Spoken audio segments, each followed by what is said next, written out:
This is Benchmark Happenings, brought to you by Benchmark Home Loans, with Jonathan Tipton and Steve Reed. Now your host, Christine Reed. Well, welcome back, everybody, to another host of podcast of Benchmark Happenings. So glad to have you today, Kristy Hensley. Welcome. Thank you so much. It's so great to be here. Well, I really appreciate it. It is great to have you. And so we're going to kind of talk a little bit about rest and recuperation in the Christian community. Mm-hmm. And so Kristy is also a licensed counselor with Seed of Hope Ministry. And you've been doing that for how many years now, Kristy? Wow. Started in Florida. So started in grad school, 2015 graduated. And so I've been counseling since 2014, I think it is. So been here in Tennessee since 2018. So transitioned here and then started working here in the area. Okay. Yeah. Wow. Thank you for doing that. We know that even since COVID,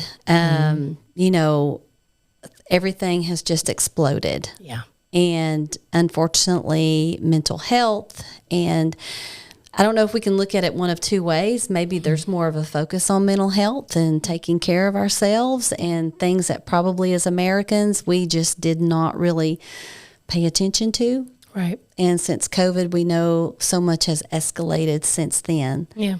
The numbers are showing a lot higher for depression and anxiety. And, the younger generation is really high. So I think a lot of it is, comparison, social media, just if you're watching the news, typically the people that watch the news can get very depressed and hopeless. And so there's a lot of despair that needs to be addressed. And we're probably living in a more troubled time. Yeah. And I would say, though, that people in other war times have probably said that, it's never been this bad. And our generation can definitely say we've never seen it the way that it is now. But I think we, as the way God created us, we have to have hope. Yes. And hope is always in style, and that's what keeps us going. And I know you and I, we've talked, and we know where our hope is placed in Jesus. Amen. Yeah. And praise God for that hope that we have. I don't know how people do this life without Him, and I think if we kind of pull in and get to a place of groundedness with Him and stop looking at the awful statistics and pictures, and we say, okay, help me kind of stay in this place of peace with you. It can help us go out and do the things that He calls us to do, because it's easy to get discouraged. Even as a Christ follower, it's easy to get discouraged. That's why we need each other. Absolutely. And that's what I love, is we have each other. We have a group, and we encourage one another. And that's a command, that we encourage one another and lift each other up and hold each other accountable. Right. Very important. Yes, so it is. I think that's a really good to kind of segue into what I'm really excited to talk with you about today is Indigo Hills. Yes. Thank you. I'm excited to share with you about Indigo Hills. So Indigo Hills, I'm going to let you tell us where this is. Tell us, I think I want to hear the story about how you acquired the property. Yeah. But what is Indigo Hills? So Indigo Hills is a retreat property. It's a nonprofit. We hope to bring ministry leaders here for rest and recuperation and reigniting their passion. Because I think a lot of people that are in ministry are suffering burnout at record numbers. And so it's needed. There's so many things at risk. I think one of the statistics is, 46% under the age of 45 are considering leaving full-time ministry. And 1 in 3 self-reports themselves as healthy. That's just like, we need to do something about this.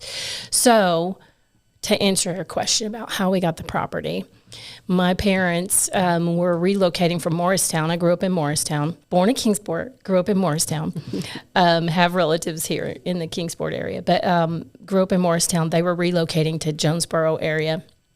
my mom drove down the street, saw the mountains, the Buffalo mountain range, and then the North Carolina mountains, and her breath was taken away, and she said, "It's so beautiful. It's gorgeous." And she said, "Oh my gosh, I have to live here." And they drove past a home that had a either sale pending or sold sign in the yard. And she said, "Pull over." And my dad said, "Judy, it's sold." And she said, "I don't care. Pull over." She went and knocked on the door and said, "Can I look at your house? It's gorgeous." And it's an old farmhouse. But with these beautiful views. And the lady said, "Well, sure, but we have a sale pending." And she said, "I know, but if it falls through, here's my number." The woman of faith. So thinking, God can do all kinds of things. Here's my number. If it falls through, give me a call. Well, it fell through. So we purchased this when my mom had Alzheimer's. She passed from Alzheimer's. We were in Florida. We knew that she needed to be in assisted living. My dad was just getting worn out caring for her. We knew that they needed help. So we moved them into assisted living here in the area. And then the family said, "We can't let the house go." So John and I decided to purchase the house, which had 2 acres at the time, surrounded by this beautiful 53 acres that were on the side and behind us. Oh my goodness. So we looked at it and we said, okay, we'll buy it and we'll remodel it. We'll maybe do Airbnb. We don't really know what we're going to do with it. So once we got there, we decided what happens if the cattle farmer who owns this land around us sells this? Our beautiful mountain view is gone because she had the 5 acres behind her home. So we had started having conversations with her. She had a relationship with my parents, and eventually we asked her, "What are you going to do with it?" And she said, "Well, I don't know." And so she was 89 at the time. And we told her what our heart was with our property, to do some kind of retreat. And we wanted people to be able to look at the beautiful mountains. And so this has been on you and your husband, John. This has been on your hearts for a long time then. Yes. To have a retreat for ministry leaders. Okay. Yeah, been on John's heart longer. We are not our first marriage, so it was on his heart. He worked in the airline industry and used to be able to travel anywhere. Would take his children everywhere. He was on the beach one time in the Caribbean and saw just how this island he was on was primarily a Christian island. And he was thinking, I can take my kids to the beach and they can enjoy this. Like these pastors, like what about people that are in ministry? Do they get to have time away to rest? And so God just really laid on his heart this idea of providing a place for rest. He always thought it was going to be on the beach somewhere. And here we are in the Tennessee hills. So, but my passion comes into play in that when I was in grad school, the professor stressed self-care and how there's so much depression and suicidal ideation in counselors who don't take care of themselves. And I was at the time working at a large church in Orlando, and I saw also the burnout of people that were serving that didn't take care of themselves. So at that church, we created something called the Women's Wellness Care Team. And we would do retreats, little mini retreats, like day retreats, where we would just pamper them and love on them.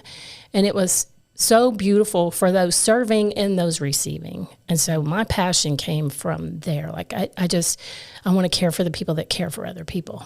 Yes, and I think that especially as women, we have that tendency we want to serve, we want to help other people, but we feel selfish if we take care of ourselves or if we do something for ourselves, and it's really not an all-encompassing selfish venture. What you're talking about with self-care, it's actually, I learned years ago that if I don't take care of myself, I can't take care of other people. Right. And when we're healthy and we have a healthy outlook, I mean, mind, spirit, body, and soul, it's it's holistic. Yes. And if one thing's out of whack, then we're not walking that straight line. Right.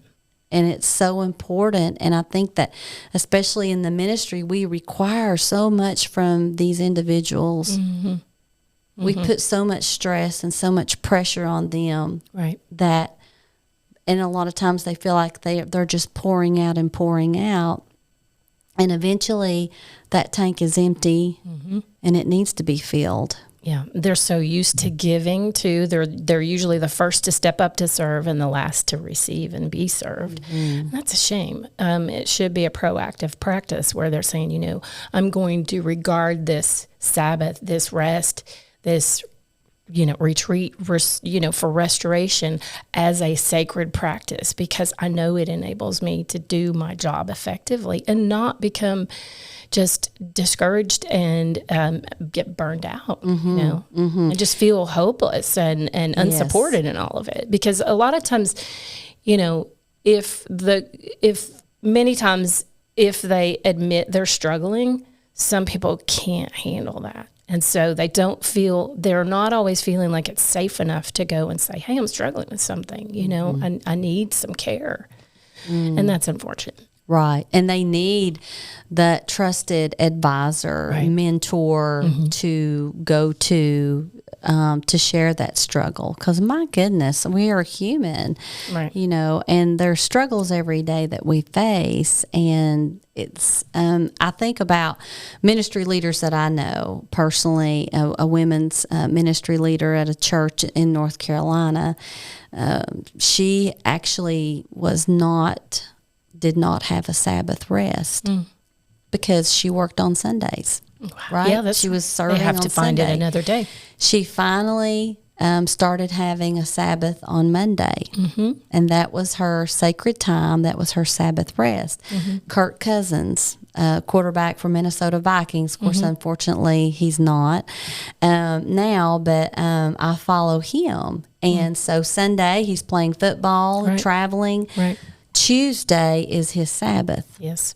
He's actually the son of our former pastor in Orlando. So I'm familiar with him and just their whole family. And Kirk is very, he's wise. He approaches life with wisdom. And I'm sure he's done it where I'm not certain, but I would imagine he's seen, if he hasn't practiced that, how it affects him. And so he now implements wisdom and rhythms and just healthy approach to his life and his job. Yes. And his ministry. Yes. And that's why, and your ministry is going to be so important. We've sort of talked about what's inspired you and your husband to do this. You have a heart for it. You want to serve those who are out serving others and being a light. And, you know, helping people in their walk with Christ in maturity, whatever level that may be, right? And it's not just for ministry leaders, right? Indigo Hills. Right. We eventually want to be able to offer the space for, primarily ministry leaders. But when we have an open spot, we want to be able to offer that to other Christians as well.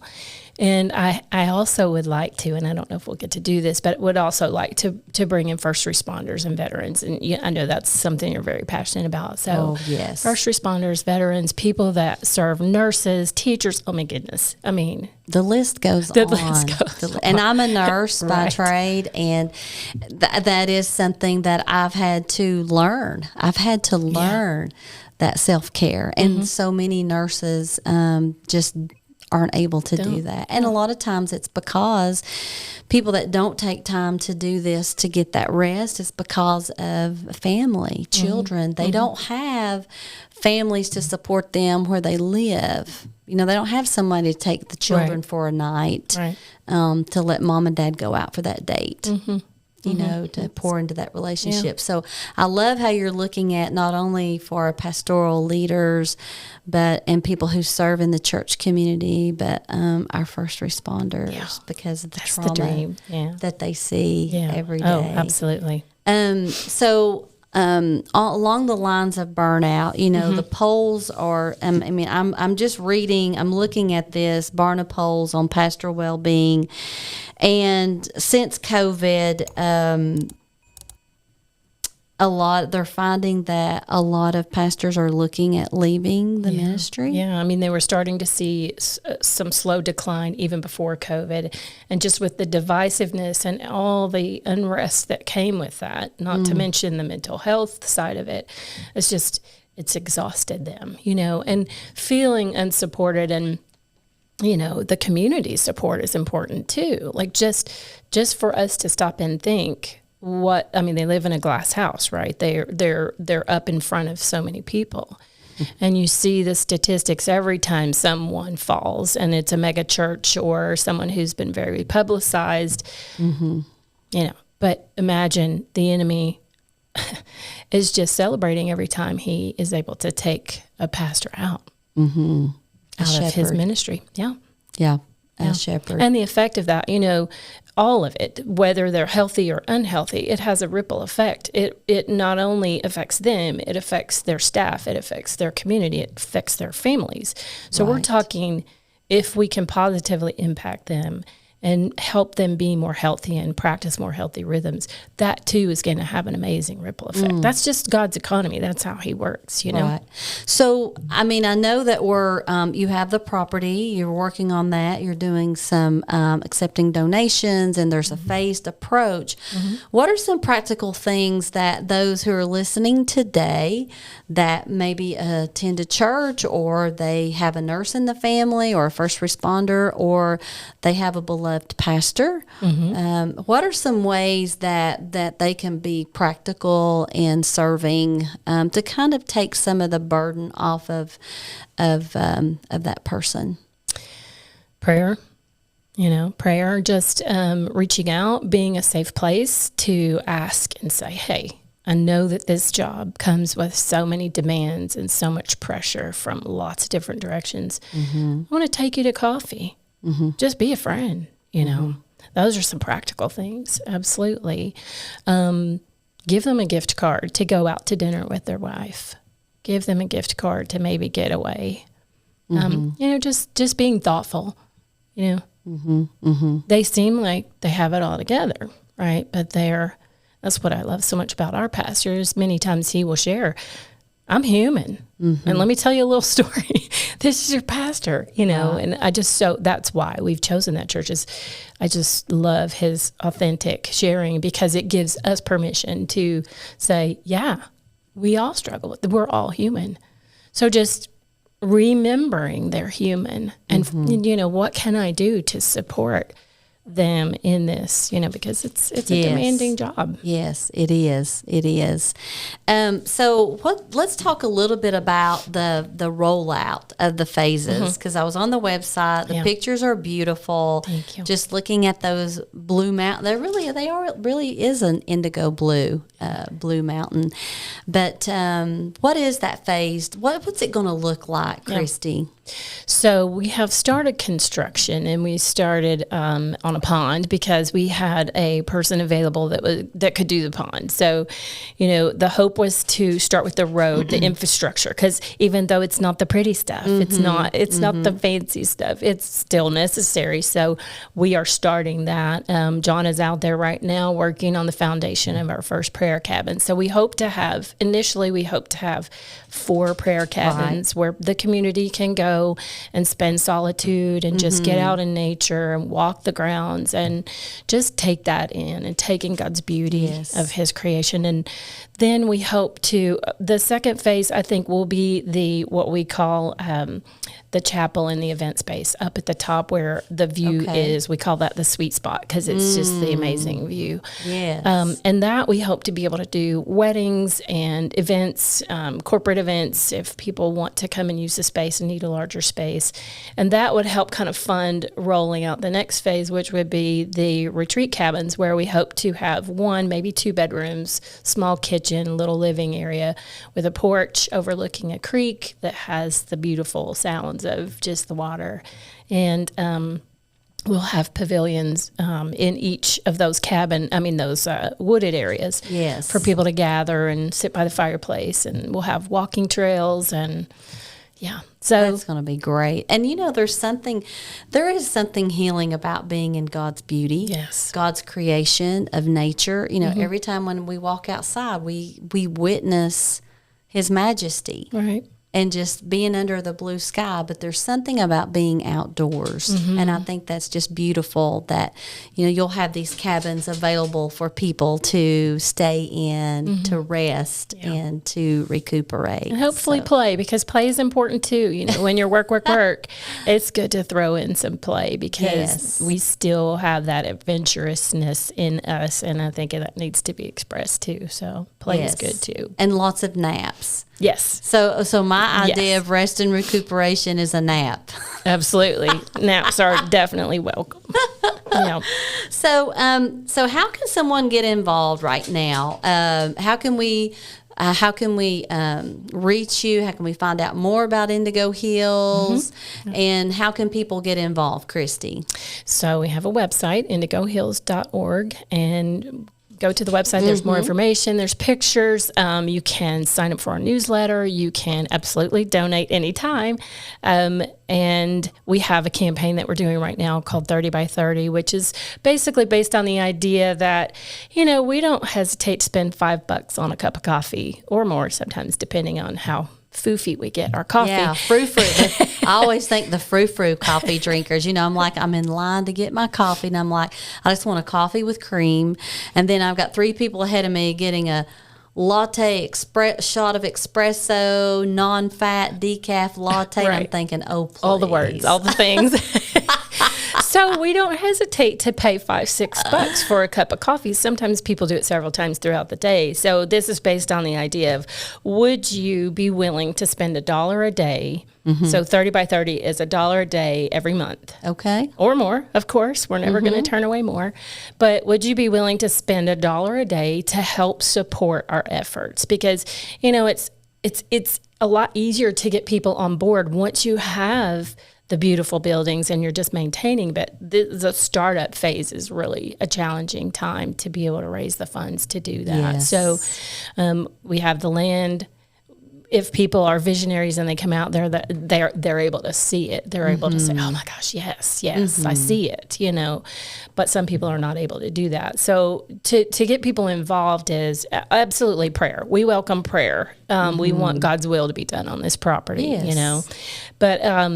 But also to say, yeah, I'll contribute. $1 a day is, I can do that, and then we've had people who have already donated an honorarium. The first cabin that we're building is an honorarium cabin. So that's really beautiful when an entire family can get around and support. We want to do this in honor of our loved one we've lost. And so that's really, that just is a win-win situation for us and them, to be able to say, this is our family's special spot. So we have those kinds of opportunities. We have serving opportunities. John's not great about asking for help all the time, but we've had lots of people come out with gloves and tools and just get on board with, just getting their hands dirty. And there's a lot of cleanup to do. There's a lot of prep work to do. So, putting up fences. Yes, and there's going to be a lot of maintenance as this property is developed with the pond and just the property. I think about mowing. Yes. For those of you that have these great big fancy mowers, we welcome them to please come. This is just I'm sorry, go ahead. No, I was just going to say that's one of mine and John's kind of, we call it therapy sometimes, is I have now become a lover of the zero turn mower, and I get out on the property and I pray and I mow, and it's fun. That is. I have another friend, they have a lot of property and she does the mowing. And I said, Kim, how do you do this? She said, it's my prayer time. Yeah. It's my prayer time. Yeah. So we always need that quiet time alone. Absolutely. And I love what you and John are doing. So Indigo Hills. It's going to be a retreat for our beloved shepherds, our pastors, people who are serving in the Christian community, and also being able to branch that out to our first responders, to nurses, those people who are helping. Right. It is beautiful, and I know that God's given you this vision and this dream of Indigo Hills, located right here in Jonesboro, and that's why we do Benchmark Happenings, is all the wonderful places here in East Tennessee. It is a retreat to be here. It's a blessing to live here in East Tennessee. But that blessing comes with a lot of responsibility. And I'm thankful for people like you and John who want to contribute and make our community even better. Thank you. So Indigo Hills. IndigoHills.org. And give us that website. IndigoHills.org. Okay. And then Kristy and John Hensley. So contact us. We've got a contact form on there. You can donate. You can sign up for the newsletter. You can ask us what our prayer list is. We'll be happy to share. We need community around us to help make this dream happen. Absolutely. Well, Kristy, thank you for taking time out of your busy day and sharing what Indigo Hills is all about here with Benchmark Happening. So I guess you guys have heard it first. Let's get on board and be there supporting those people who love us and shepherd us in our life. Thanks so much, Christine. I appreciate it. All right. Thank you. Okay.